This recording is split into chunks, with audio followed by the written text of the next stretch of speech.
Alors, nous revoici aux Assises de la Cannes en Ile-de-France, ou table ronde autour de la canne de combat en Ile-de-France. Nous allons, après avoir abordé les thématiques de l'image de la canne et des publics, nous allons disserter autour d'un autre thème assez fort, notamment en ce moment. On entend beaucoup parler un peu de tous les côtés, qui va être la thématique à la fois de la compétition, mais également des alternatives à la compétition. Alors je précise qu'en plus c'est une thématique qu'on retrouve dans d'autres sports. C'est à la fois, ça va être transversal au sein de notre discipline et des différentes approches qu'on peut avoir et des différentes thématiques qu'on a déjà pu aborder. Mais en plus c'est une thématique actuelle, dans le sens où il y a beaucoup de sports qui se posent la question: est-ce que la compétition est l'objectif final de tout pratiquant sportif? Est-ce qu'il y a des pratiquants qui finalement ne cherchent pas que la compétition, et ça se voit en nombre de licenciés en général. On s'aperçoit que le pourcentage des compétiteurs est relativement faible, quel que soit le sport. Et donc on va s'intéresser, en tout cas à notre exemple en particulier, savoir qu'est-ce qu'on peut proposer à des adhérents comme objectif pour leur haut niveau, entre guillemets, c'est-à-dire que des pratiquants qui ont fini d'apprendre, qui ont fini de se perfectionner, vers quoi les guider. Et ensuite, on aura donc la thématique de la compétition qui revient régulièrement, quoi faire à la place de la compétition, et éventuellement, si la compétition ne satisfait pas, quoi proposer comme alternative dans la compétition, comment changer la compétition pour que finalement elle plaise plus. Alors avec moi, j'ai le plaisir d'accueillir Julien Modelin de la Rose Couverte de Paname, moniteur de canne de combat, également enseignant de bâton de Joinville. Philippe Brecker, président de Cannes Dragon, cette fois je ne me suis pas trompé, également moniteur de canne de combat. Bernard Dorémus, moniteur également, et c'est lui à le Bois d'Arcy. Et enfin, Julien Falconet, moniteur de canne de combat, arbitre national et également vice-président du comité national de canne de combat et bateau.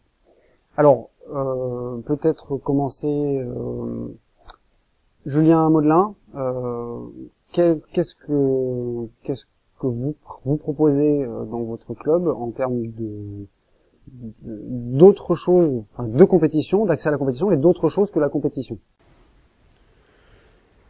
Nous, avec la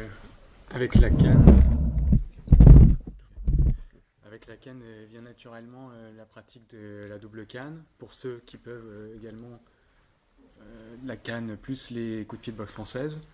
On a une grosse partie aussi très présente de bâtons, fédéral et bâtons de Joinville. Donc tout ça est vecteur de variété. Ça permet aussi de nourrir tout le monde avec des ingrédients différents et de répondre aussi à des appétences différentes. Voilà, pour répondre à ta question très clairement. D'accord. Alors, est-ce que, pour préciser, est-ce que du coup vous présentez ces spécialités, parce qu'on n'est pas encore revenu dessus, parce que là, c'est encore un autre sujet transversal, mais la canne possède un certain nombre de spécialités qu'on peut proposer aux adhérents. Est-ce que vous proposez tout d'un seul coup au début, ou est-ce que vous proposez ces spécialités comme justement après avoir vu la canne, vous accédez à, en gros, vous débloquez, si on prend un vocabulaire de jeux vidéo par exemple, vous débloquez l'accès à la double canne, puis à le bâton de Joinville. Non, tout se fait ensemble la plupart du temps. Tout vient ensemble. C'est le package complet, quoi. D'accord. Et les adhérents du coup qui atteignent un bon niveau dans toutes les disciplines, qu'est-ce qu'ils recherchent après, qu'est-ce qui les motive à continuer à pratiquer? Ça, après, chacun a ses motivations. Après, il n'y a pas forcément non plus de... c'est sûr qu'après, en dehors de la compétition, il peut y avoir des intérêts qui peuvent se porter vers quelque chose d'artistique ou spectaculaire, etc. Là, ça peut être assez subjectif, quoi. Donc, je ne sais pas trop comment te répondre exactement à ça, mais bon, il y a un travail de développement au fil du temps, de perfectionnement, de variété d'opposants. Enfin, voilà. Après, effectivement, pour la canne simple, il y a la compétition, il nous arrive de faire des galas, de faire des prestations de démonstration, etc., dans laquelle on ajoute des éléments de spectacle, des coups de pied de boxe française, du bâton, beaucoup. Voilà, on essaie de jongler avec tout ça et de maintenir et aussi de faire évoluer cette pratique au fil du temps. Voilà, c'est l'exemple type, c'est pour le bâton de Joinville par exemple. Voilà, qui est un bâton qui est en train d'être qui est codifié maintenant, qui est en phase de développement, quoi, et qui va pouvoir se lancer. Donc, face à la lassitude qu'on peut trouver en pratiquant, vous proposez la diversité des pratiques. Bah, dans l'esprit de la canne, c'est-à-dire ça, pour nous ça vient avec, ouais, c'est canne simple, bâton dit fédéral, bâton de Joinville. D'accord. Moi, c'était pour essayer de synthétiser le propos.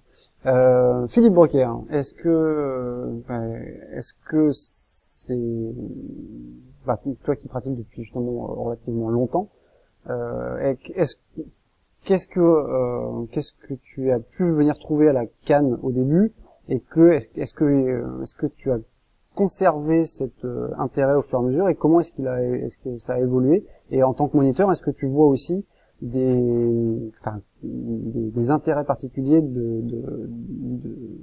d'adhérents, donc d'élèves, et comment est-ce qu'ils restent à la canne et qu'est-ce qui les intéresse à plus haut niveau? Alors, c'est un vaste sujet, un peu dur de répondre en 2 minutes. Première partie de la question, comment moi j'y suis venu, je pense par une recherche d'un sport de combat, ou en tout cas d'un art martial, parce qu'à l'époque je faisais pas trop la différence, dans lequel je puisse m'amuser. J'avais déjà fait un peu de judo, deux, trois autres bêtises de ce genre-là, mais ça m'avait pas vraiment, j'avais pas vraiment accroché. Je trouvais la façon d'enseigner notamment les arts martiaux inadaptée, pas drôle, et la plupart du temps voire violente, quoi, pour certains cours.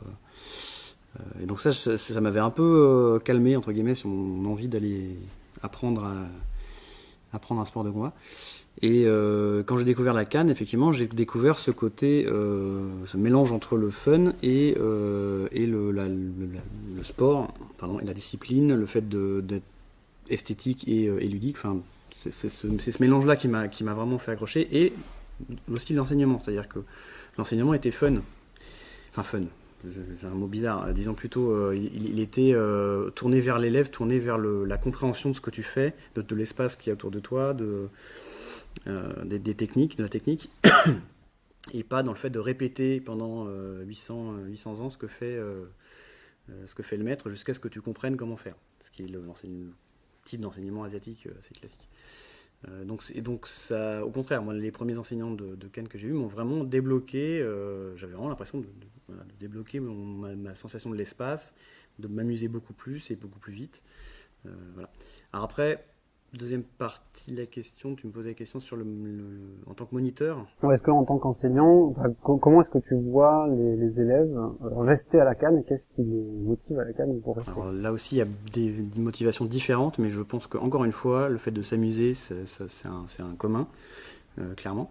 Il y en a qui sont là pour la compétition, il y en a qui sont là pour juste faire du sport, hein, bien sûr, mais dans l'ensemble, que ça soit dans la compète, dans la démonstration, dans de se costumer par exemple, enfin, bon, chacun y trouve quelque chose, mais moi ce que je retrouve toujours, c'est le côté on vient et on va passer un bon moment, et on est avec un milieu social aussi qui est assez particulier par rapport à d'autres sports, donc il y a des gens qui sont généralement assez intéressants à rencontrer.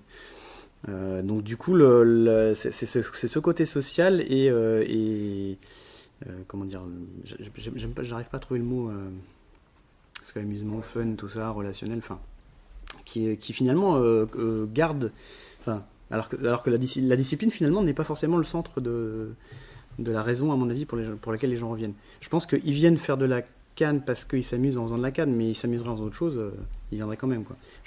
C'est en tout cas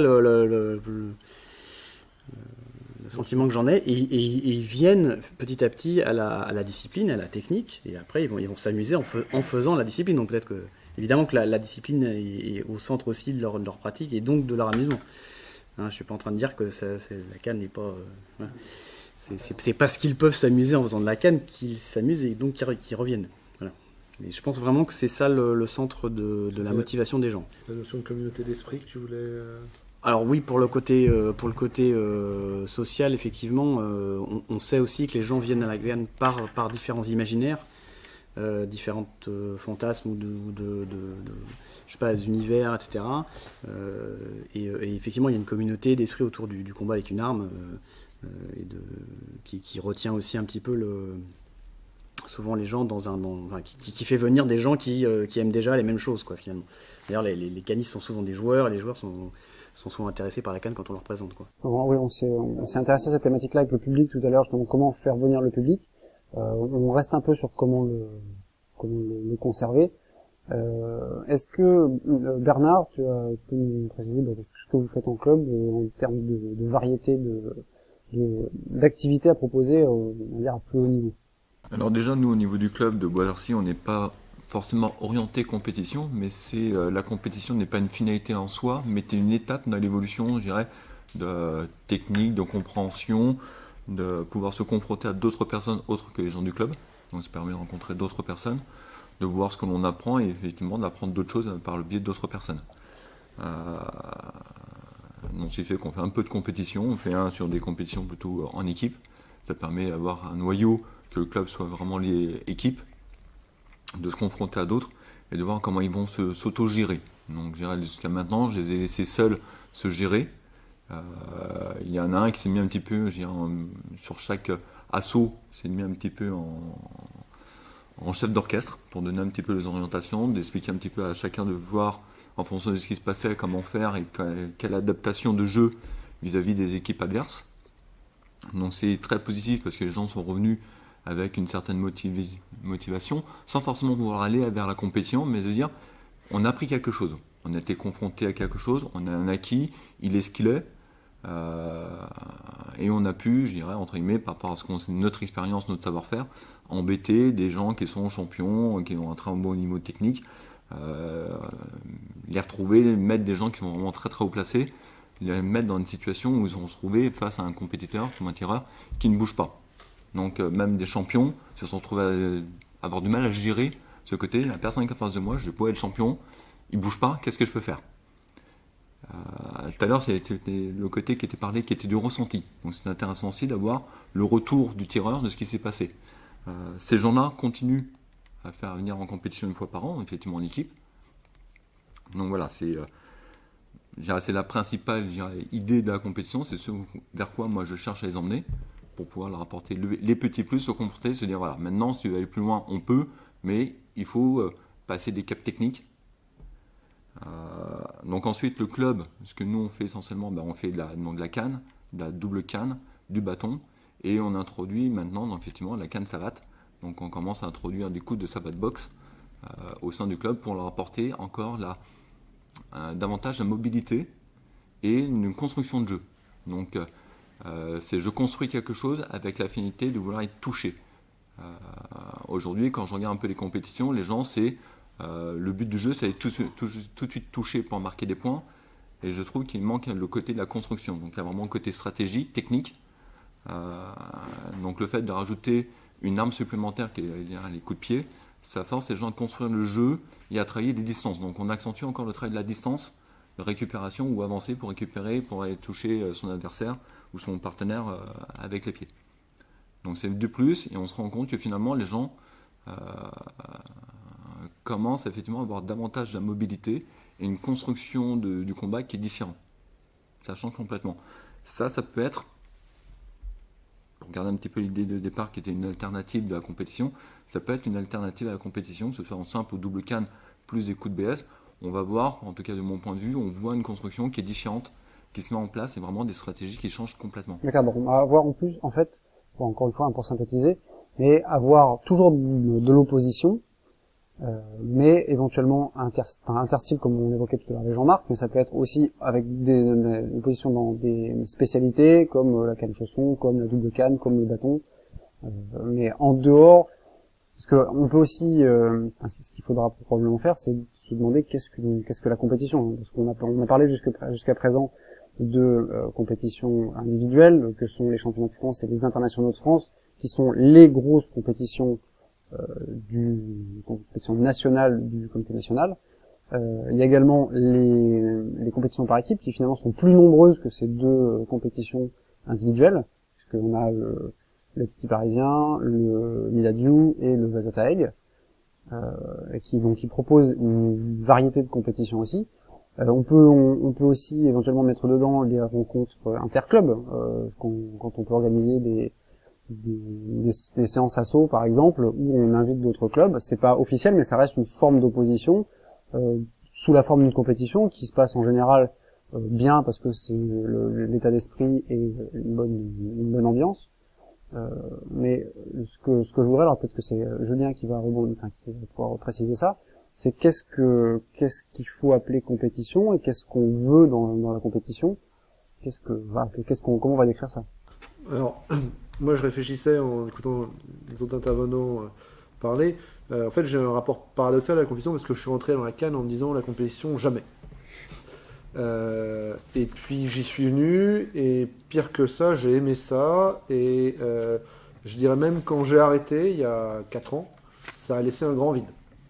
Donc c'est très paradoxal, c'est-à-dire que j'ai beaucoup évolué dans ma posture par rapport à la compétition. Je pense qu'il faut se poser la question si on veut se poser la question des alternatives à la compétition telle qu'elle est pratiquée aujourd'hui. Il faut peut-être se poser la question, qu'est-ce que ça apporte la compétition? On peut voir ce que ça pose comme problème, et je crois qu'on a déjà commencé à en parler, qu'on continuera à en parler, mais il faut voir qu'une compétition, c'est une rencontre. C'est-à-dire ça permet à des clubs qui ont des pratiques de club de venir d'un seul coup et d'avoir une pratique commune. Donc ça permet de créer un réseau de gens qui pratiquent une discipline suffisamment proche, qui pratiquent la même discipline. Et donc c'est aussi un terreau de réflexion, d'échange et éventuellement d'élaboration. Alors est-ce que ça remplit complètement cette fonction toujours aussi bien que ça le pourrait? Ça c'est une autre question qu'on pourrait se poser. C'est aussi une voie, la compétition. Bon, ça c'est peut-être ma déviance en tant que juge arbitre national qui a beaucoup travaillé sur le règlement et sur beaucoup réfléchi sur comment le rédiger, comment le re-rédiger ça. Il y a une vraie élaboration. Quand on dit il faut qu'on choisisse une situation, on décide que notre credo fondamental c'est toucher sans être touché, par exemple. On est obligé de se poser des questions, on est obligé de voir des gens se filer des coups de canne pendant des centaines d'heures et de dire « Ah, ça marche comme ça marche comme ça. Attention, il y a ça. Attention, on n'a pas de règle pour telle configuration qu'on n'avait jamais rencontrée avant et qui est elle-même une configuration qui vient à cause d'une règle qu'on a mis précédemment. Quand on a décidé qu'on avait le droit de toucher qu'avec le quart, bah forcément, le dernier quart de la canne, bah forcément, il peut y avoir un intérêt à se mettre au milieu de la canne pour annuler le coup. Donc il fallait une règle de plus pour interdire ça, parce que sinon on sortait de l'idée de toucher sans être touché. Donc, toute cette élaboration-là, c'est un vrai travail sur lequel il y a eu une élaboration que moi je trouve phénoménale. C'est-à-dire que quand on regarde les raisons pour lesquelles, quand on reste à l'esprit, qu'on connaît l'histoire de l'élaboration de ces trucs-là, on voit qu'il y a eu un travail. Est-ce qu'il est au goût de tout le monde? Peut-être pas, mais c'est forcément un travail qui doit être entre guillemets consensuel, c'est-à-dire au goût de suffisamment de gens. Est-ce que tout le monde doit donner son avis? Pas forcément, parce qu'on n'a pas forcément le même avis quand on a vu des centaines d'heures de canne que quand on en voit pour la première fois. Et ce qu'on voit pour la première fois, ça marcherait peut-être pour le voir une fois, mais ça marcherait peut-être pas pour des compétitions qui se passent tous les mois, ou tous les 3 mois. Donc il y a cette notion d'élaboration, il y a cette notion de rencontre. Derrière cette notion d'élaboration et de rencontre, il y a la notion peut-être d'homogénéité de la pratique. Et c'est la seule chose aujourd'hui, à l'exception peut-être de quelques stages, qui assure cette homogénéité et ce partage. Alors ça se fait parfois dans la douleur, quand les règlements arrivent trop tard, quand les règlements sont découverts le jour de la compétition, et ce serait mieux si les règlements arrivaient plus tôt, et s'ils étaient pris en compte plus tôt, parce qu'il y a des deux parties, il y a aussi bien l'émetteur que le récepteur qui peuvent être mis en cause sur cette question-là. Donc voilà. Ensuite, la compétition, moi je pense que ça apporte aussi, moi je l'ai vécu comme ça et je le vis comme ça encore en tant qu'enseignant, un objectif pédagogique. Moi, mon cours, il est structuré sur des compétitions. Bien sûr, il y a la phase de rentrée où je vais m'adresser essentiellement aux débutants et je laisse les avancés, je dirais presque, se débrouiller pour reprendre. J'essaie de leur proposer des thématiques qui prennent un peu tout en compte. Donc il y a cet objectif pédagogique où on peut voir, moi j'ai un objectif de rentrée qui est un objectif qui s'adresse aux débutants et j'essaie d'en profiter pour faire travailler leurs défauts aux avancés. Et après, très vite, j'essaie de structurer mon truc sur mon programme sur les internationaux, puis les championnats de France. En disant, après les championnats de France, rentre la dimension autres élaborations, comme ce qui nous a intéressé ces 2 dernières années, les spectacles. Enfin, les démonstrations. Il y a d'autres élaborations que j'aimerais avoir le temps d'aborder, comme une canne ludique, comme éventuellement des cannes plus physiques, on va dire, que canne de défense, des choses comme ça, sur lesquelles je n'ai pas le temps en tant que moniteur de tout développer dans l'année, mais qui viendront peut-être dans les années qui viennent. Donc voilà, pour moi la compétition, ça remplit ces rôles-là. Et si on veut des alternatives qui soient pérennes et qui soient aussi riches, il faut qu'on arrive à remplir ces rôles-là. La rencontre, l'élaboration, l'homogénéisation, c'est la possibilité de rencontrer plus de gens, et éventuellement que ça puisse donner aux moniteurs qui ont à proposer un corpus suffisamment riche pour être au goût et pour continuer à maintenir l'intérêt de leurs élèves, qui soit riche.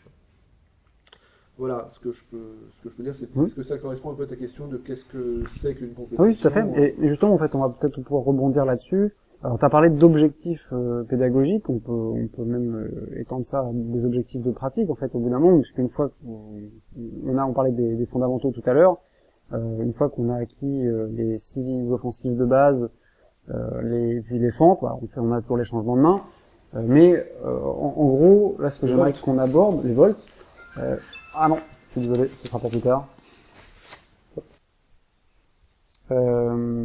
J'aimerais qu'on aborde également, alors qu'on a déjà commencé à toucher un petit peu, mais c'est justement les objectifs de pratique au-delà de la compétition. Donc la compétition en est un. Tu parlais des démonstrations, de la canne ludique. Est-ce que ça vous fait réagir, Julien, Philippe ou Bernard, sur ces alternatives justement à la compétition, mais quand on a franchi le cap de voilà, je connais les coups de base, qu'est-ce que je peux faire maintenant? Philippe? Ouais, alors, c'est vrai que j'ai pas parlé de compétition tout à l'heure parce que ta question ne portait pas vraiment dessus. J'ai un peu le même parcours que Julien sur ce truc-là. Effectivement, c'est bizarre. C'est-à-dire que moi non plus, le côté compétition pure, c'est-à-dire le fait d'avoir de challenge, de gagner, de travailler pour gagner, etc., c'est vraiment pas un truc qui m'intéressait. Encore une fois, moi je suis centré sur le plaisir et sur le fun de la pratique, mais je me suis rendu compte aussi, pour avoir été dans une compétition amicale en premier lieu, que justement c'est amical, et que donc tu n'y vas pas pour gagner spécifiquement, tu n'y vas pas pour décrocher un titre, tu y vas pour rencontrer des gens et pour t'amuser, c'est exactement ce qui se passe. Et on a fini par organiser au fur et à mesure notre compétition amicale nous-mêmes, parce que c'est bien dans cet esprit-là que moi je vois la compétition, dans laquelle la compétition m'intéresse, disons. J'ai fait des championnats, j'ai fait des internationaux, et j'ai pris beaucoup moins de plaisir systématiquement. Je vois uniquement de la frustration, puisque j'étais pas bon, et donc systématiquement pas assez entraîné, on va dire. Voilà, je n'ai pas performé, mais je sous-performais, c'est-à-dire que je pense que j'étais d'un niveau un peu supérieur à mes résultats systématiquement en compétition nationale. Donc ça veut bien dire que dans mon esprit quelque part, il y a un truc qui dit non, si tu vas dans une compétition nationale dans laquelle le but est de gagner et de performer, ça va à l'encontre de ce que tu veux faire dans la canne, donc de toute façon tu vas être mauvais. Donc c'est ce que j'ai réalisé il y a quelques temps, et j'ai fini par me dire ok, je vais arrêter ces compètes là, et je vais éventuellement refaire des compètes par équipe ou des choses plus rigolotes, mais je ferai plus de compète nationale, parce que évidemment on a tous le rêve d'avoir une médaille, un trophée ramené, etc. C'est très bien, et les gens qui ont cet esprit, tant mieux pour eux. Moi, c'est pas le mien et c'est pas à la limite, c'est pas ce que j'enseigne non plus. Enfin, quand il y a des compétiteurs qui sont motivés par le fait de faire ces choses-là, à la limite, je vais dans leur sens, il n'y a aucun problème et je les encourage. De toute façon, le principe, c'est de connaître le mieux possible sa discipline, de connaître la stratégie, de connaître l'arbitrage, de connaître tout ça. Ça n'empêche pas de s'amuser. Je ne suis pas en train de dire ça du tout. Je suis en train de dire que chacun trouve dans la compétition ce qu'il veut. Ça, c'est indépendant du fait de pratiquer et du fait de bien pratiquer, de pratiquer régulièrement, de faire de la préparation physique, de faire de la préparation technique, etc. Concernant la partie donc alternative à la compétition, effectivement, j'ai trouvé l'année dernière ou l'année d'avant des choses assez intéressantes dans la démonstration, parce que justement ça permettait de s'obliger à se travailler quand même des choses précises, tout en allant après vers des sorties plus démonstratives et non pas compétitives, quoi. Donc on retrouvait le fait de se faire plaisir, de montrer aux autres la discipline, donc de faire connaître comme d'habitude, d'aller dans des milieux qui sont un petit peu connexes à la CAN, comme le Geekopolis qu'on a pu faire l'année dernière, où il y a plein de gens qui sont liés à des jeux, à des univers, à des choses comme ça, qui viennent voir la CAN. Donc ça c'est super, parce que c'est des gens qui seront intéressés, on le sait. D'ailleurs ça a été le cas, puisqu'il y a des gens qui sont venus de Geekopolis dans le club. Donc oui, trouver d'autres pratiques qui ne soient pas uniquement en club, c'est très intéressant. Et il faut les entretenir, je pense.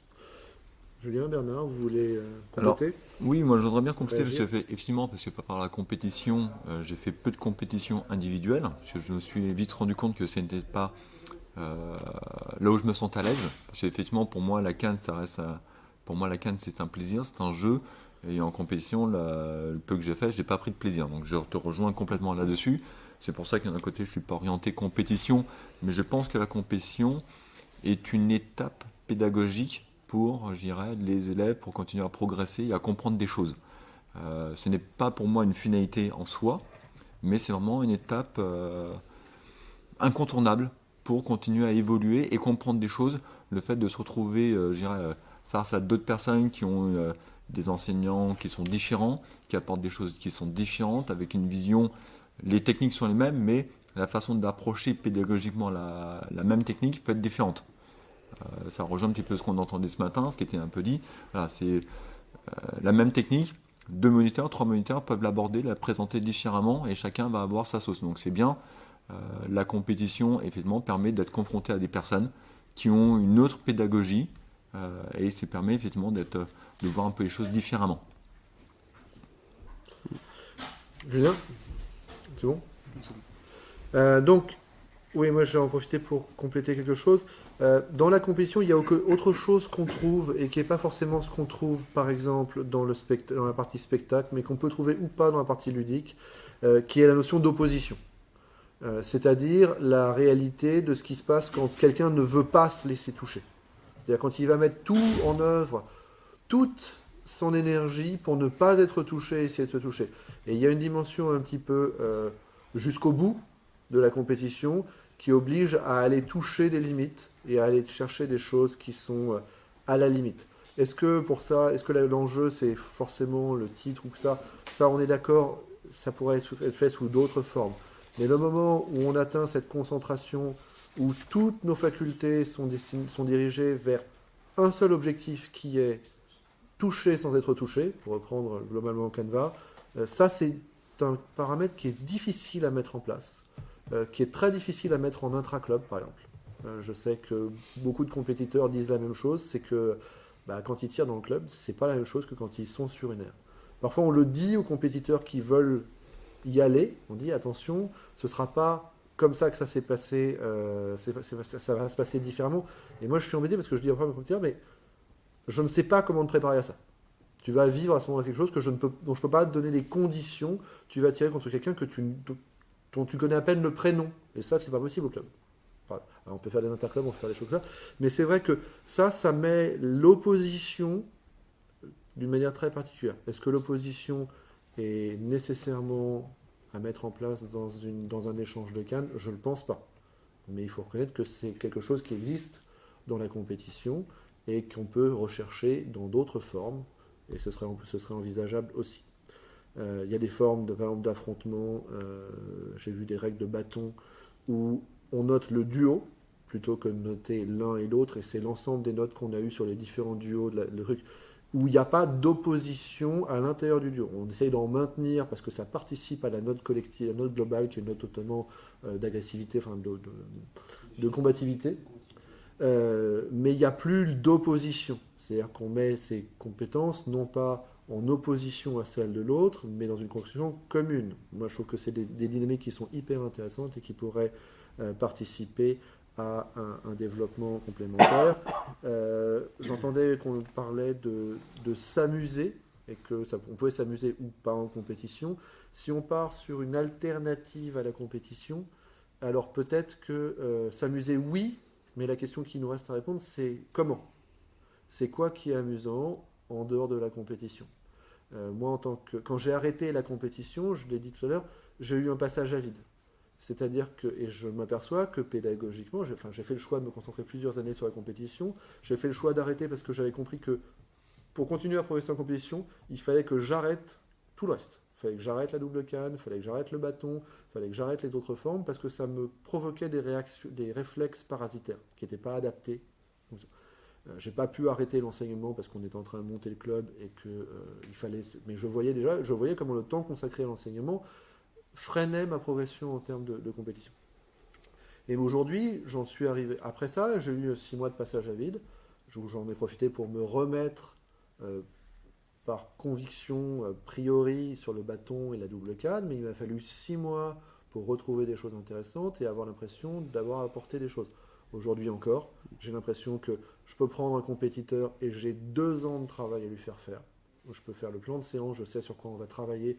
En général, je m'adapterai à lui, mais je sais que j'ai 2 ans de choses à lui apprendre, en bâton ou en double canne. Aujourd'hui, 6 mois, c'est là où je me sens, j'ai l'impression 6 mois d'endurance avec des choses nouvelles à apporter, c'est à peu près là où je me sens.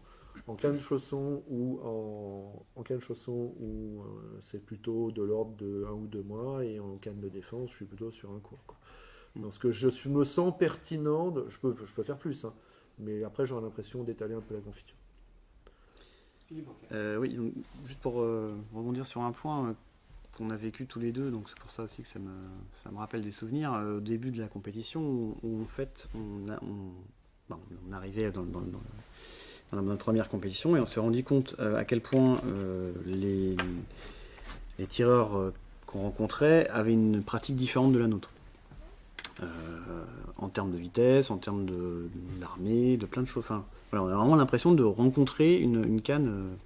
Ils n'en pas bras tendus. Voilà, c'est ça. Et du coup, on arrivait dans un monde, quoi, dans un nouveau monde. Et c'est ça aussi la compétition, c'est-à-dire rencontrer les diversités, ce que tu disais tout à l'heure, des tireurs, mais sans avoir été prévenu, quoi, quelque part. C'est-à-dire que la première compétition, on n'est pas prévenu, on dit en garde, allez, et on ne sait pas ce qui va nous arriver sur la tête dans les minutes qui viennent.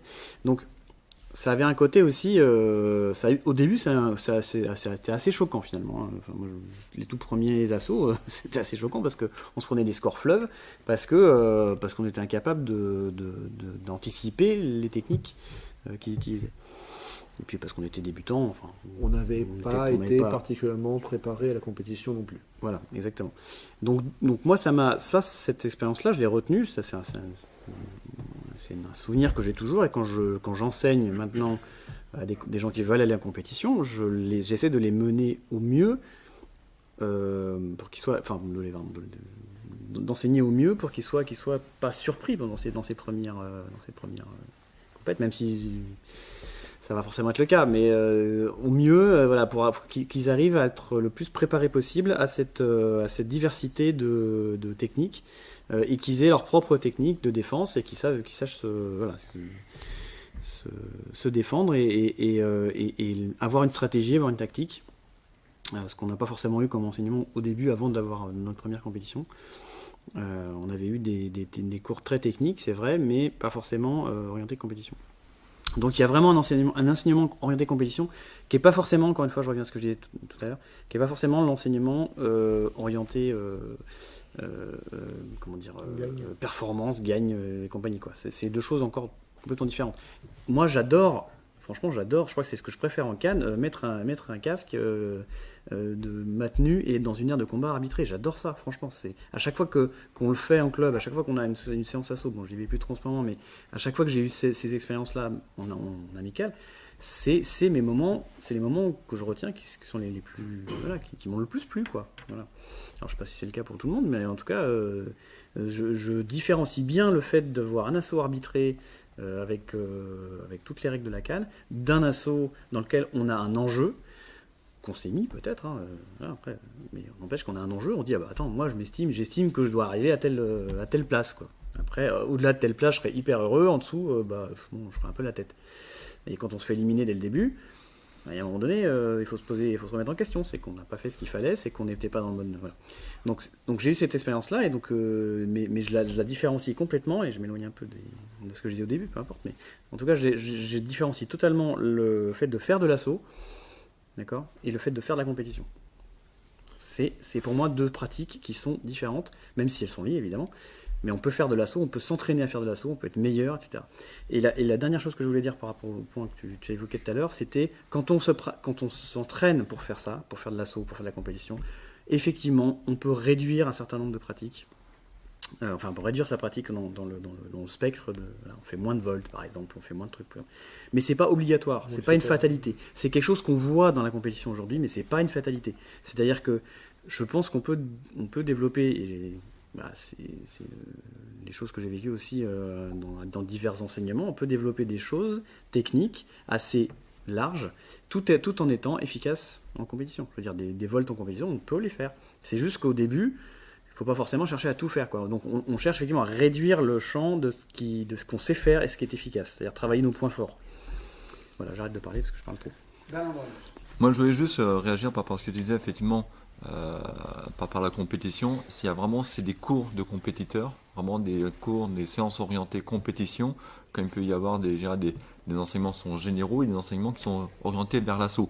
Effectivement, la compétition, ça va être un travail de préparation physique, une préparation complètement du tireur. On va le préparer à avoir en face de lui des personnes qui vont complètement changer, qui ne vont pas avoir la même technique, qui ne vont pas avoir la même chose.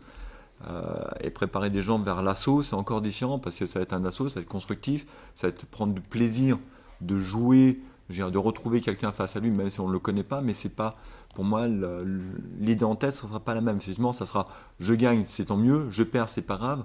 Je me suis fait plaisir, j'ai tenté des choses, j'ai construit quelque chose. Alors que pour le côté compétition, il faut y aller pour gagner. Si autrement, c'est pas la peine d'y aller. Si on n'y va pas pour gagner, si on y va que pour jouer et pas pour gagner, c'est pas la peine. Il faut changer d'orientation, de tournoi, j'ai dit. Donc voilà, pour moi, il y a vraiment deux choses différentes. L'assaut, comme tu disais, c'est quelque chose où il y a un échange avec des gens qu'on connaît, qu'on ne connaît pas, en équipe, en individuel, avec une finalité ou pas, mais pour moi, quand on va vers faire de l'assaut, c'est plutôt vraiment la finalité, c'est prendre plaisir à tenter de faire des choses, essayer de mettre en pratique tout ce que j'ai pu apprendre pendant 1 an, 2 ans, 3 ans ou 20 ans de CAN, et expérimenter des choses. Et le côté compétition, c'est vraiment j'y vais pour gagner. Si je ne vais pas pour ça, ça ne sert à rien. Donc sur la compétition, Julien Modelin. Donc oui, sur la compétition, moi je voulais juste ajouter une chose, donc sans critiquer tout le travail qui a pu être fait par rapport à l'arbitrage, etc.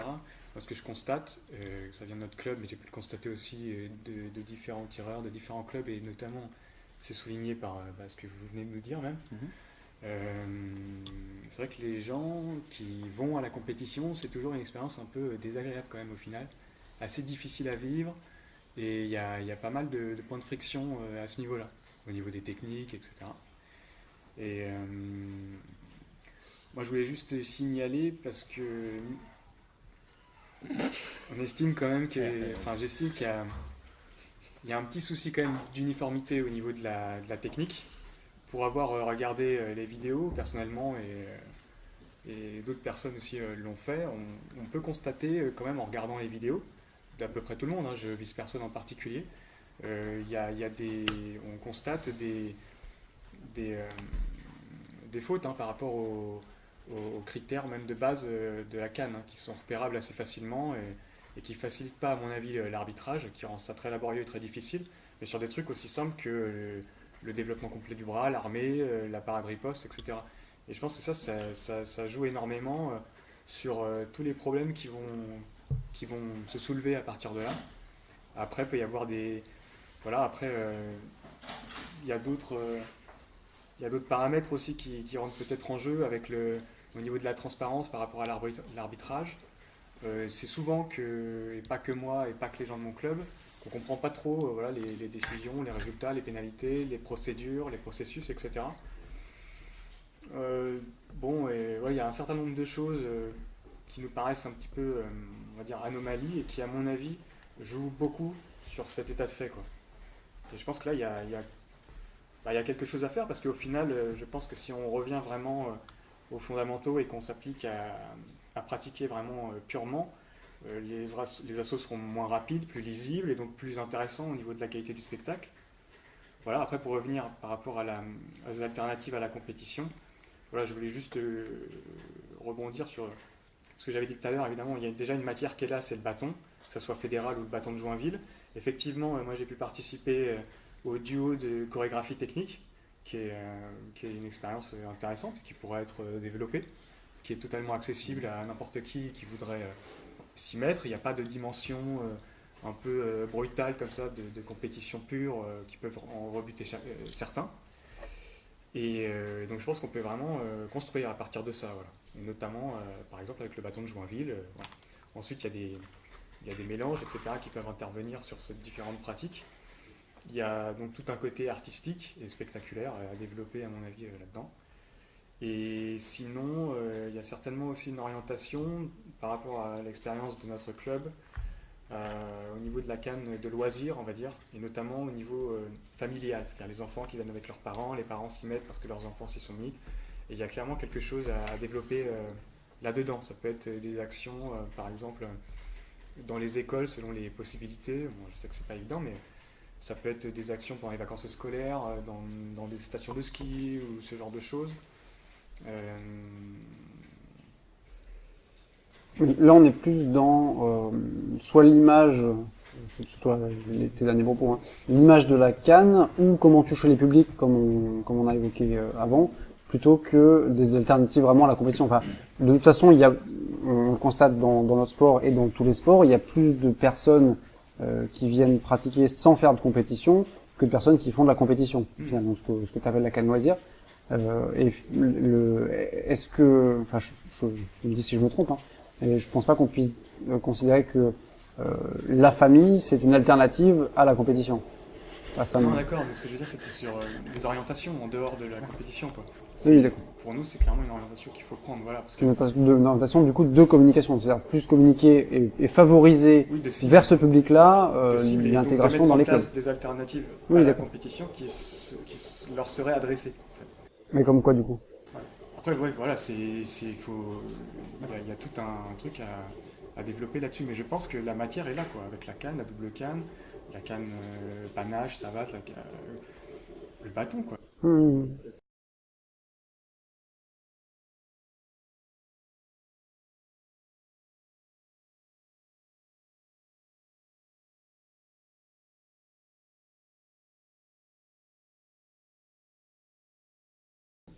D'accord. Alors je crois que Julien Falconet veut rebondir dessus.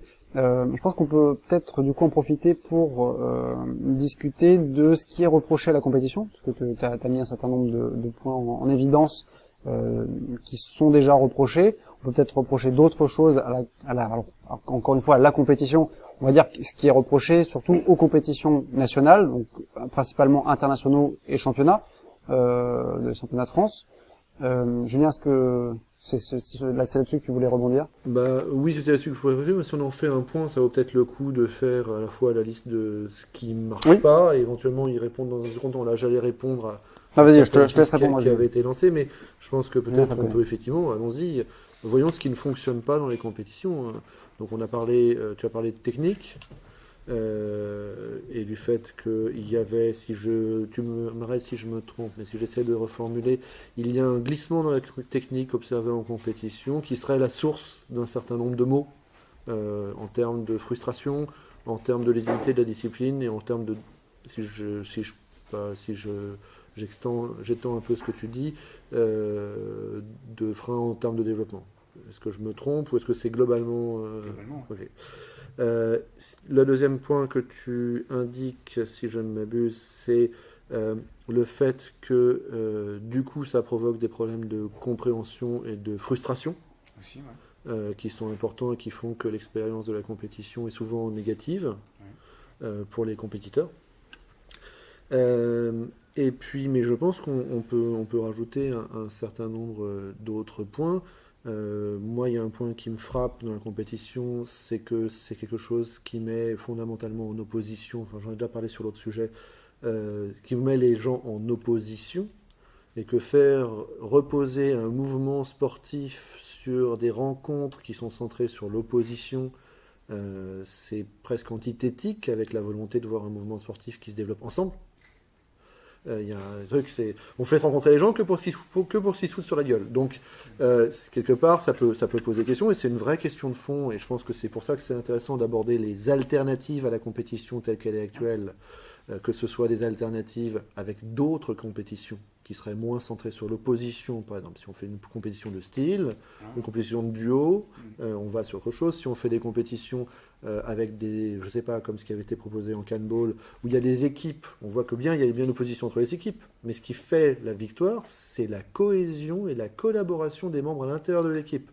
Donc, la valeur qui est mise en avant, c'est une valeur qui est avant toute collaboration, plus qu'une valeur d'opposition. Donc, mais ça reste une compétition. Mais simplement, c'est pas la compétition 1 contre 1 avec un victoire. Il y a une autre forme aussi dans la compétition nationale 1 contre 1. Juste une petite remarque par rapport à ça. Moi, je pense quand même que c'est important, la compétition, l'opposition. D'accord. Et je suis assez de l'avis de Bernard. Je pense que c'est aussi voilà, c'est aussi, comment dire, par là que tu progresses aussi. Et c'est une dimension que tu peux ajouter à ton envergure, quoi, sportive et technique. Voilà, c'était juste, je voulais d'accord. préciser. Non, mais Par exemple, pour moi, c'est important. Pour moi, c'est cool, c'est bien. Après, il se passe ce qui se passe. Mais par exemple, les compétitions nationales, sur la frustration, moi aussi j'ai compétition nationale, on s'est fait 800 km pour aller à Quimper, pour faire 2 assauts et rentrer chez nous. Donc on sait, on a vécu tout ça, on les a tous... Il y a quelque chose qui me frappe par rapport à la compétition par équipe. C'est pas pour moi, la différence entre le individuel et par équipe, c'est pas le sérieux ou l'enjeu de l'assaut. C'est que le choix d'avoir un vainqueur a un impact direct sur comment le jeu se déroule. En compétition individuelle, il y a des éliminations. Si vous jouez pas assez bien, vous arrêtez de jouer. En compétition par équipe, dans la mesure où on a les gymnases et le temps disponible pour ça, on fait en sorte que vous gagniez ou que vous perdiez, vous continuez de jouer. À la fin, il y aura un classement. Mais ça rend beaucoup moins important le fait d'avoir un classement. Dans la mesure où que vous gagnez ou que vous perdiez, vous continuez à jouer. Vous n'êtes pas déplacé pour rien, vous n'allez pas vous rhabiller, vous regardez les autres continuer à jouer sans vous. Et vous voyez dans les jeux d'ailleurs, si vous regardez les jeux de société, aujourd'hui il y a de moins en moins de jeux où à un moment il y en a un qui perd et qui attend que les autres aient fini. On a des jeux où les jeux de société modernes sont tous des jeux où tout le monde joue ensemble jusqu'à la fin, à quelques rares exceptions. Il y a le poker, ok, où effectivement, quand vous avez perdu, vous sortez. Mais pour la plupart des autres jeux, et des jeux modernes, c'est plus le cas. Donc ça, je pense que c'est quelque chose qui est hyper important et qui joue beaucoup sur la frustration. C'est cette idée d'élimination. Pourquoi ça peut avoir lieu à un autre moment que la compétition, que les internationaux ou le championnat de France? Qu'est-ce qui peut avoir lieu? C'est un autre type de compétition. Ah oui, non, mais d'accord. Voilà. Oui, Moi, je tout à fait. toi sur ce point-là. Tout à fait. J'essaye de voir ce qui ne va pas dans la compétition, pour voir un peu le cahier des charges de ce qu'on peut proposer d'autre pour venir compléter la compétition. Après, je peux répondre sur certains points, sur en quoi c'est intéressant. Ce que je voulais juste dire, c'est que ça, c'est un peu la nature en fait de la compétition, d'une certaine manière. Donc, voilà, pour moi, c'est pas vraiment un défaut, c'est juste. Oui, mais c'est. Après, on a notre avis là-dessus, évidemment. Moi, j'ai juste une question par rapport à ce que tu disais, par rapport aux frustrations. Est-ce qu'elles sont les mêmes dans les compétitions par équipe et dans les compétitions nationales? Non, moi je parle principalement des internationaux, du championnat de France. Ok, national. Non, mais voilà. Parce qu'une réponse que nous, c'est pour ça qu'on organise, qu'on s'est mis à reprendre le flambeau de l'organisation des TT parisiens, parce que c'était une compétition justement amicale, régionale, et dans laquelle on pouvait avoir un espace pour faire des choses nouvelles. Et c'est ce qu'on a fait les premières années avec les défis, par exemple, qui était le fait de se rencontrer les uns les autres sans que ça fasse partie de la compétition et en annexe en quelque sorte. Et je pense que ça avait pas mal plu. Alors on l'a pas refait pour des raisons On diverses n'a et pas une variées. deuxième journée. hein. Notamment parce que voilà, on a eu bref. Mais c'est pour ça que je voulais savoir si c'était aussi parce que dans les compétitions, nous pour l'avoir vécu les deux, hein, dans les compétitions par équipe, on a aussi des frustrations parce que justement les gens qui nous jugent et qui nous arbitrent ne sont pas des juges arbitres nationaux.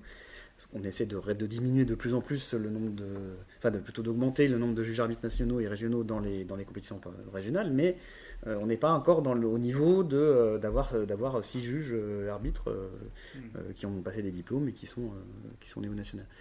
Donc parfois les frustrations sont là aussi, dans l'autre sens. C'est-à-dire que moi je sais que les premières compétitions par équipe, autant je me suis beaucoup plus amusé, comme le Miladiou par exemple, je me suis beaucoup plus amusé tout de suite, c'était sympa et tout.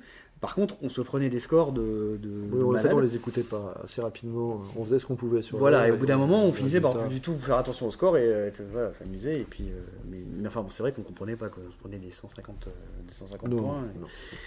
Et, à peine. Non, mais bon, ce que je veux dire, c'est que c'est des frustrations qui peuvent exister aussi. Et c'est ce que je voulais savoir si c'était l'un ou l'autre. Maintenant, je suis assez d'accord sur l'aspect recherché dans la compétition sans l'enlever, parce que je pense que c'est important d'avoir des compétitions, ne serait-ce que pour la rencontre, mais rechercher effectivement différents types de rencontres.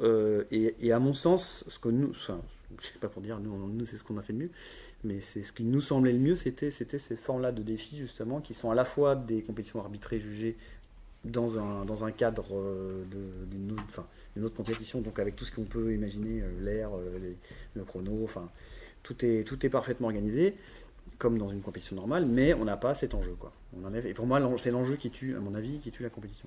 L'enjeu, il est juste de rencontrer l'équipe adverse et de s'amuser. Alors certes, l'enjeu met parfois aussi de la détermination. Enfin, c'est vrai.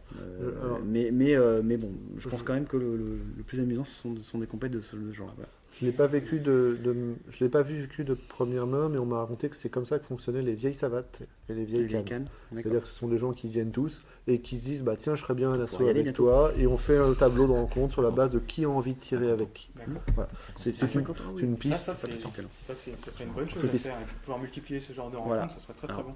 Comme voilà. par exemple les soirées assaut. On pourrait imaginer par exemple même des journées portes ouvertes de tous les clubs ou une semaine de la canne par exemple dans l'année. Ou par exemple, je sais pas moi, un mois où tous les clubs à tour de rôle ouvriraient leurs portes et tout le monde pourrait peut-être venir échanger. Et moi j'irais même plus loin, j'ai envie de dire, on pourrait tout à fait même imaginer qu'un club ouvre ses portes par exemple pendant 2-3 heures. Et je veux dire, à la limite, on enlève les juges, les arbitres et on laisse les gens tirer avec qui ils veulent, quoi. Alors ça, oui. Ce que je veux dire, c'est que c'est aussi. Je comprends. Dans ma tête, ça serait tout à fait faisable. Ouais, Ça je pourrait comprends, être mais très intéressant. il ne faut pas négliger l'aspect. Pardon. Le fait qu'on soit dans le cadre, dans un cadre de ce que nous on a aujourd'hui en cadre de combat, c'est-à-dire dans un cadre arbitré jugé. Parce que je préfère qu'on change le jugement et l'arbitrage, à la limite, qu'on retravaille dessus, qu'on refasse des règles, plutôt qu'on enlève justement. Je comprends que c'est une question de moyens et que tu peux dire que ouais, on a envie de se rencontrer simplement pour échanger. Mais honnêtement, le fait de ne serait-ce que juger arbitré dans une soirée asso par exemple, ça change vraiment beaucoup de choses. C'est-à-dire que on doit faire attention à ce qu'on fait, on doit faire attention à ce qu'on nous dit, on a quelqu'un qui nous observe, qui nous dit là où on va pas. Donc on sort vraiment complètement de l'entraînement. Alors que si tu fais une simple rencontre sans juge et arbitre, moi j'ai peur que ça devienne vite fait un grand entraînement, qui peut être sympa aussi, hein. Mais on sort du cadre de la compétition, on sort du cadre de la rencontre officielle, entre guillemets, ou pas officielle, mais je sais pas comment l'expliquer. On joue pas pour de vrai, j'ai envie de dire. Tu vois, c'est l'expression qui me viendrait. Tu vois, c'est comme, je sais pas, compter les points au ping-pong, quoi. C'est-à-dire que quand on se rencontre au ping-pong, pour avoir fait, je sais pas si vous avez beaucoup joué au ping-pong, mais enfin, on peut, au bout d'un moment, on peut s'amuser, puis au bout d'un moment, on s'embête, quoi. C'est-à-dire alors que quand on fait un match, même si c'est pas pour gagner, tout de suite on a des points, tout de suite on fait attention à ce qu'on fait, on cherche des stratégies, on cherche des tactiques, etc. Ok. C'est pas pour gagner, mais J'entends le bien. jeu est différent. Le jeu change. Voilà. J'entends bien. Ce que je veux juste Excuse-moi, dire, bien. c'est que c'est pas mutuellement exclusif. En fait, Ah, du tout, non, ça ça me fait les ferait deux. plaisir d'avoir l'occasion de faire. Alors, si je peux juste Parce qu'il y a un temps pour tout. parler d'un tout petit exemple qui est celui de l'escrime. En escrime, il y a le championnat de France qui a une procédure relativement similaire à ce qu'on fait en canne de combat. De là à savoir s'ils ont copié ou pas, je sais pas. Mais en revanche, ils ont mis en place aussi, ne serait-ce que parce que il y avait des demandes de personnes qui voulaient des sortes de petites compétitions, mais pas avec le niveau qu'il y avait en niveau ni d'exigence, ni le niveau technique qui était présent dans les phases qualificatives pour le championnat. Des sortes d'interclubs qui sont ce qu'ils appellent des rencontres adultes loisirs, qui ont notamment lieu en Île-de-France, et qui sont des rencontres qui ont lieu une fois par mois, je crois, où ils réservent toute une journée un gymnase, et ils font des rencontres entre des tireurs qui n'ont pas un niveau de fou, pas un niveau ni niveau ni l'envie de participer au championnat de France, mais qui ont envie quand même de se rencontrer, de rencontrer des tireurs d'autres clubs, de rencontrer, de voir d'autres styles, sans avoir la pression d'un gros championnat. Ils organisent les rencontres à leur sauce, avec il y a une sorte de règlement qui est établi sur place aussi pour dire, on se rencontre en temps de match, est-ce qu'on fait une poule, est-ce qu'on fait un tableau, est-ce qu'on fait un tableau à élimination directe, est-ce qu'on fait un tableau à toute place tirée. Ça se met en place et c'est c'est bien accueilli. Alors, évidemment, le nombre d'escrimeurs est pas le même que le nombre de canistes en Île-de-France, ça va de soi. Mais c'est populaire, c'est bien accueilli et ça permet d'avoir cette alternative à des compétitions plus rigoureuses et autrement plus difficiles. Bernard Doremus. Oui, donc moi là où je voulais réagir, c'était effectivement sur la compétition. L'une des frustrations, comme tu disais tout à l'heure, Philippe, sur la compétition, je dirais par équipe, effectivement, quand on se retrouve par équipe, par exemple au Titi, on a des juges qui ne sont pas forcément des gens qui sont formés, des gens qui ne savent pas forcément juger. Effectivement, il y a une frustration de se dire, je pense avoir marqué le à la touche, je pense être bon, et au final, j'ai rien. Donc effectivement, là, il y a une frustration de se dire, j'ai un arbitre qui a le niveau, ok, il n'y a pas de souci, il m'a corrigé ce genre de choses, mais j'ai l'impression d'avoir été volé sur mes points. C'est une frustration. Je l'ai connu en équipe, je l'ai connu en individuel aussi à l'époque où, pour différentes raisons. Voilà, donc effectivement, c'est un côté, une frustration. Après, je pense que le côté qui est bien dans la compétition par équipe, et ce qui est bien, c'est s'il était possible d'avoir effectivement des juges et des arbitres qui sont formés, qui ont l'œil pour permettre effectivement d'avoir aux gens qui sont là, d'avoir le bon retour d'erreurs techniques et comprendre pourquoi. Dans ce qui était proposé tout à l'heure, d'avoir des soirées de rencontres, mais avec arbitrage, avec jugement. Donc effectivement, ces soirées-là permettent aux juges d'apprendre, mais il faut qu'ils soient coachés. Ça permettra aux d'arbitres d'apprendre, il faudra qu'ils soient coachés aussi. Ça permet aux tireurs de s'améliorer, ça permet de comprendre. Donc c'est un gros travail de fond. On fait une soirée, on fait un assaut, on passe 3 heures à débattre autour. Voilà, donc après c'est trouver quel est le juste milieu, quel genre de choses. L'idée de ce que propose, de ce qui a été mis en place par l'escrime, ça peut être effectivement une voie pour permettre à des gens de venir tirer. Je ne dirais pas forcément faire des assauts, des combats, mais tirer contre d'autres, et qui permettrait effectivement d'apprendre, de comprendre, et d'avoir forcément pas la pression de la compétition. J'ai pas envie d'être compétiteur, par contre je veux bien tirer, me confronter à d'autres et comprendre ce qui se passe. Et c'est surtout le côté dans la compétition qui pour moi était quelque chose qui est assez différent de ce que vous disiez tout à l'heure, de ce qui se passe quand on a un saut interclub, les gens se connaissent, ainsi de suite, on se retrouve en assaut, je dirais, avec des gens qu'on ne connaît pas, on a une pression, on a un stress, tout change, on est des fois meilleur en club que lorsqu'on est en compétition, parce que il y a la pression, il y a le stress, comment je gère la totalité, je dois tirer dans un parti, voilà, donc tout ça met en place fait qu'on perd des compétences techniques, fait qu'on fait des fautes. Il y en a certains qui le gèrent très bien, d'autres qui le gèrent beaucoup moins. Et effectivement, c'est le côté qui est intéressant vis-à-vis de la personne qui va tirer avec quelqu'un d'autre en assaut, en confrontation ou en ce qu'on veut. Mais effectivement, c'est bien de pouvoir se retrouver face à quelqu'un qu'on ne connaît pas. Et c'est intéressant parce qu'on voit des choses. Oui, alors pour répondre sur la compétition, je pense qu'il faudrait qu'on clôt la question de la compétition, parce qu'en fait, ce qui est intéressant, c'est vraiment ce qu'on peut faire de plus. Quand même sur des retours et sur les critiques qu'on peut faire à la compétition, il y a aussi des postures, il y a aussi des réponses aux critiques qu'on peut faire. Il ne faut pas les négliger tout à fait. Sur les questions techniques, on voit arriver tous les ans en compétition des gens qui ne sont pas suffisamment préparés. Ils ne sont pas préparés psychologiquement. Ben ça arrive, hein. C'est sûr que c'est compliqué de préparer psychologiquement quelqu'un.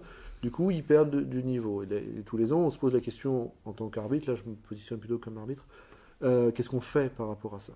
Est-ce qu'on les élimine tout de suite, avec la frustration qu'il peut y avoir ou pas, etc. Est-ce qu'on les accepte? Est-ce qu'on réajuste notre jugement à la moyenne des 2 tireurs qui se font face? Est-ce que c'est un vrai problème. Il y a aussi beaucoup de tireurs qui arrivent insuffisamment préparés au niveau de la connaissance de l'arbitrage. C'est pour ça que depuis quelques années, on essaye de lancer une thématique de formation de juges-arbitres.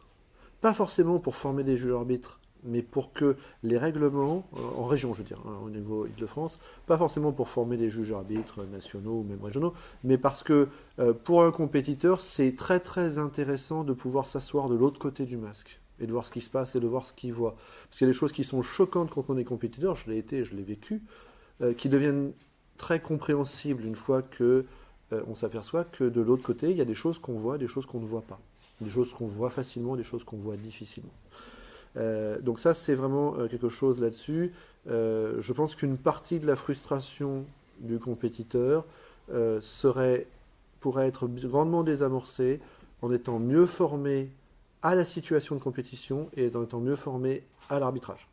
C'est des pistes aussi pour que la compétition soit moins frustrante. Il y a aussi, par contre, il y a une dimension qui est globalement irrémédiable, c'est qu'il y a combien de vainqueurs dans une compétition? 1. Il y a combien de perdants? Tout le reste. Les 40 autres. Donc ça, c'est forcément quelque chose qui font que pour des compétiteurs, aller en compétition, pour certains compétiteurs, aller en compétition, ce sera quelque chose qui sera désagréable.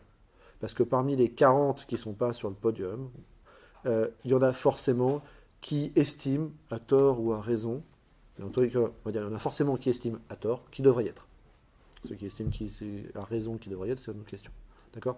Donc c'est sûr que là-dessus, la compétition, même si on l'amende, même si on fait des compétitions où quand on perd, on n'est pas éliminé, même si on fait des compétitions qui sont arbitrées encore plus finement, même si on fait des compétitions où les gens arrivent préparés techniquement et au niveau de l'arbitrage, on aura toujours une dimension de frustration qui sera incompressible. Enfin, vraiment, je pense que là-dessus, il faut l'accepter.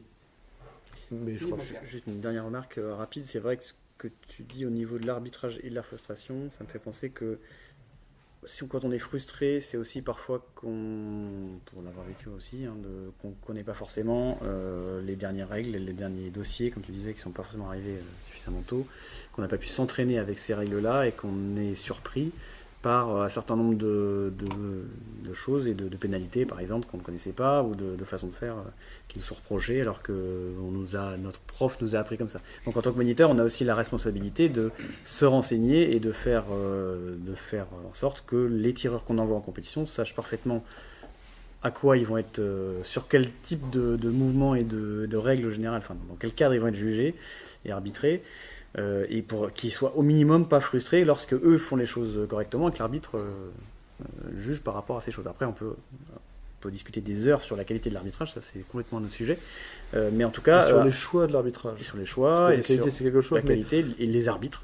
Voilà, chaque arbitre est différent, on fait effectivement des choix et organise l'assaut différemment. Mais ça, c'est encore une fois, ça fait partie de la compétition, mais quand on reprend par rapport à l'entraînement des compétiteurs, c'est clair que nous, on a une responsabilité d'entraîner les compétiteurs dans un cadre de compétition qu'on aime ou qu'on n'aime pas, mais c'est ce qu'il est actuellement. Point.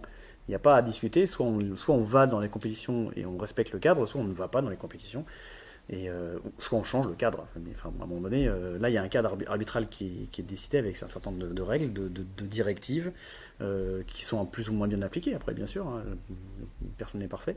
Mais en tout cas, le fait de connaître, de connaître les règles du jeu, hein, tout simplement, quand on va faire de la compétition, c'est fondamental. Et de s'entraîner en fonction de ce que les arbitres et les juges vont accepter, voire interdire, etc. Ça, c'est un truc que, voilà, c'est juste pour... je pense que c'est un point important. Julien maintenant. Oui, pour rebondir par rapport à ça, moi, j'entends bien ce que tu disais tout à l'heure, Julien. Je pense qu'il y a aussi, même s'il y en a peut-être, je pense qu'il y a quand même pas mal de gens qui sont suffisamment matures, tu vois, pour pas se laisser déborder par leur frustration par rapport au fait que... Oui. Enfin, tu vois ce que je veux J'ai dire. pas dit que c'était les 40 autres. Voilà, ce que je veux dire, c'est qu'il y a des choses qui reviennent assez souvent. Moi, j'ai beaucoup Qui sont- perdu et ça va. Non mais voilà, tu vois, parce que moi j'y vais, si je perds, je perds, mais c'est juste que j'ai pas envie de me faire voler, voilà, c'est ça quoi. Et je veux perdre, on va dire, dignement, entre guillemets, pas pour des raisons qui me sembleraient indues, quoi. Enfin, Quand je suis arrivé en compétition, ma première compétition, j'ai eu l'impression de me faire voler. Parce que je tendais le bras sur mes armées. Et que pour moi, il y avait un armé bras tendu. Une armée où le bras n'était pas tendu, c'était pas un armé.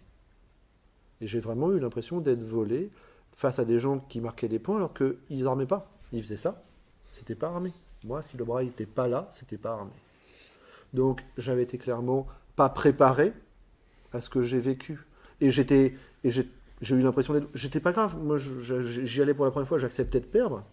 Mais j'avais quand même l'impression d'être volé. Ça ne me gênait pas d'avoir perdu. J'étais vraiment dans cette configuration où j'avais l'impression d'avoir été volé parce que je n'avais pas été mis à jour sur les règlements et que je ne comprenais pas la situation dans laquelle j'étais arrivé. ça veut Donc- dire que les règlements enfin, je veux dire, t'as pas besoin d'armer en fait, bras tendu maintenant, c'est ça que tu es en train de me dire? Non, ce que tu peux armer là c'est armé. D'accord, Là, t'es armé. Moi, si tu n'étais pas là, t'étais pas armé. d'accord, ouais, D'accord. C'est juste ça. ok. Donc, ce qu'on m'avait transmis, moi, comme canne à ce moment-là, et que j'essayais d'appliquer en compétition, c'est qu'un armé, l'armée de la Terre extérieure, il se faisait bras tendu. Ouais, c'est ce que j'appelais le cadre de... Donc, de compétition. j'étais pas préparé à la compétition auquel je me suis rendu. D'accord. Et j'ai eu l'impression d'être volé. C'est ça. Et je vois des gens arriver en compétition, avoir l'impression d'être volés. Ils sont corrects tactiquement, ils ont été préparés physiquement, et ils ont l'impression d'être volés parce qu'on applique une règle qui n'a pas été suffisamment appliquée dans leur club, qui est dans les règlements, et ils peuvent les ouvrir, ils les trouveront, et où ils ont l'impression... Et parfois, c'est pas simplement qu'ils ont perdu et que donc oui, quand ils sont perdus, mais ils ont l'impression d'avoir été volés parce que dans leur club, on les a jamais repris sur la part riposte parce qu'on leur a dit le premier qui réarme a gagné. Voilà. Alors, l'application du règlement actuellement, c'est pas ça. Voilà, c'est juste Voilà, ça. c'est ce que- Donc, D'accord. la préparation à l'arbitrage, et c'est pour ça que je dis que c'est bien que des juges arbitres forment en région pour justement homogénéiser ça et qu'on puisse dire, bah non, il y a la reprise de main, elle se fait de telle manière, elle est lue, parce que le problème c'est qu'il y a le règlement, et quand on est assis sur une chaise et qu'on doit prendre une décision, on a des repères visuels. Et si ces repères visuels ils sont les mêmes pour tout le monde, on ne peut pas les écrire dans le règlement, parce qu'on en trouvera peut-être des mieux demain. Mais que ce soit clair là-dessus, quels sont les repères. Et c'est pour ça que je dis, n'hésitez pas à vous former à l'arbitrage, la compétition est beaucoup moins frustrante. Tiens, petite pause, juste avant, petite pause technique.